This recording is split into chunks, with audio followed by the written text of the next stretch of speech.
Hey guys, Nick Espinoza, your chief security fanatic here, and today we are talking about a brand new target for cyber criminals, and that is the newly minted home worker. Now, we all know that the coronavirus is pretty much dominating the news in the entire world right now, and by virtue of that, as we start to self-quarantine or are basically ordered to self-quarantine by virtue of the state, a lot of companies are basically looking to remote work to get things done.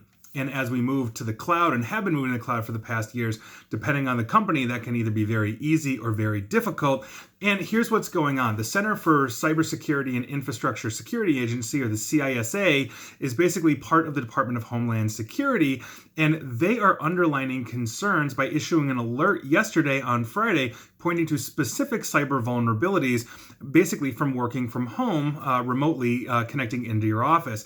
Now, what the CISA was zeroing in on was potential cyber attacks on VPNs or virtual private networks, which basically enable the employee to access files or the infrastructure of the organization remotely. It basically creates an encrypted tunnel and is supposed to secure this. But while these this technology, VPNs, may make it easier to access remotely, they also basically can be pretty vulnerable. And to quote the CISA, as organizations use VPNs for telework, more vulnerabilities are being found and targeted by malicious cyber actors. Update VPNs, network infrastructure devices, and devices being used to remote into work environments with the latest software patches and security configurations. And that is incredibly important advice, and we will be diving into that. Now, the agency also underlined the importance of flagging suspicious emails, noting that, and I quote, malicious cyber actors may increase phishing emails targeting teleworkers to steal their usernames and passwords. Again, that is very important. And this is all really good advice, but there is something actually, I think, that goes beyond this and deeper, and they are not really addressing this. And this is the overall philosophy that organizations that have remote workers have been basically struggling or debating with for years, and that is the BYOD, or bring your own device policy. And what makes it interesting, especially here in the United States, is that a lot of companies will allow basically people from home to use their home-based devices to remote access, but the company cannot basically force or put a gun to the employee's head to say, you have to use our antivirus, our defensive technologies, in order to work. You might have to enable a VPN to get access, but installing an antivirus or a firewall, it's very difficult, and there's a very legal gray area, if you will, here in the United States that tends to favor the employee. In the same way, if they're using a personal cell phone like an iPhone or an Android, and the company goes ahead and wipes their specific aspects of the company, let's say the email or whatever, and doesn't touch anything else, the law has been favoring the employee who did not give permission to the company to remove something from personal property. And so that is something that is very difficult. Oftentimes, these home users might have a family computer. They might have a teenage kid that's downloading God knows what and getting things infected. And now we've got something sitting behind the VPN that may possibly be infecting the computer or already capturing usernames and passwords. And so how do we detect for that? A lot of companies don't have this issue, and it really flows into the fact that a lot of companies really don't have formal contingency planning for situations like this, and by virtue of that, they may rush to open up aspects of their infrastructure that will make them more susceptible to hacking. And so, for example, a lot of companies say, well, we have a Microsoft remote desktop environment, so we're going to open up that remote desktop environment by simply opening ports on the firewall because Monday nobody's going to show up and we quickly need to solve this, and that instantly solves the issue. The problem, though, is that when you start opening up these things, you start opening up threat. The other problem that we have is a lot of companies have not kept up with technology, and they may be running older systems, older configurations or protocols of VPN. For example, we still run into a lot of organizations using the PPTP, or point-to-point tunneling protocol VPN system, which has been known compromised for years now, instead of using newer capabilities or newer protocols in VPN like IPsec and other technologies. And so these are things that we really have to consider.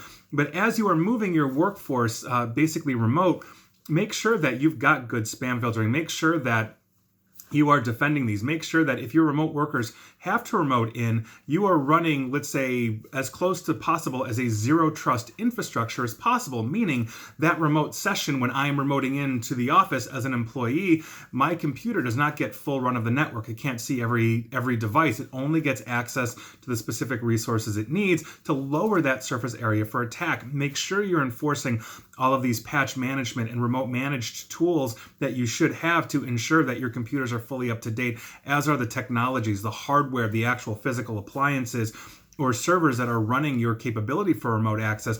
All of this needs to be updated. Enterprise level spam filters, enterprise level firewalls. This is beyond important whether you have remote workers or not. And now that you have remote workers, it's very important to make sure that these things are up to date and also understand just by virtue of it, you can have all of these things up to date and really lock it down, and you're still introducing risk by basically allowing computers that are not under your direct ownership and control as a corporation to access parts of the network. You're giving basically personal computers that have done God knows what for the last year due to the kids or the spouse or even the employee. And that introduces risk. You are opening up surface area for attack. So please make sure that if you are doing this, your staff remains vigilant, specifically your IT and cybersecurity staff, as they monitor these things. Also, if employees want to work from home, it would be a really good idea to get them to buy into using some of your scanning and defensive technologies, even though at least here in the United States, they have the right to refuse it, although you don't necessarily have the right to refuse them at the moment if you don't want anybody showing up into the office. And there's a lot more ramifications going on with this. I think part of this too is really going to show the resiliency of remote work and how a lot of organizations are going to continue to be remaining productive while they've got remote workers. This is outside of cybersecurity. And by virtue of that, I think a lot of larger companies will start adopting a more remote worker stanced policy by virtue of that. Now, the ramifications of that are multifold. One, the whole bring your own device thing, but two, if you're looking at this, I wonder what that's going to do to the commercial real estate market when large corporations say, you know what, we no longer need to put 1,000 bodies in this building, all work from home, so we're going to sell the building, give up the lease, whatever that is. How's that going to change the economy? And so there's a lot of ramifications for this.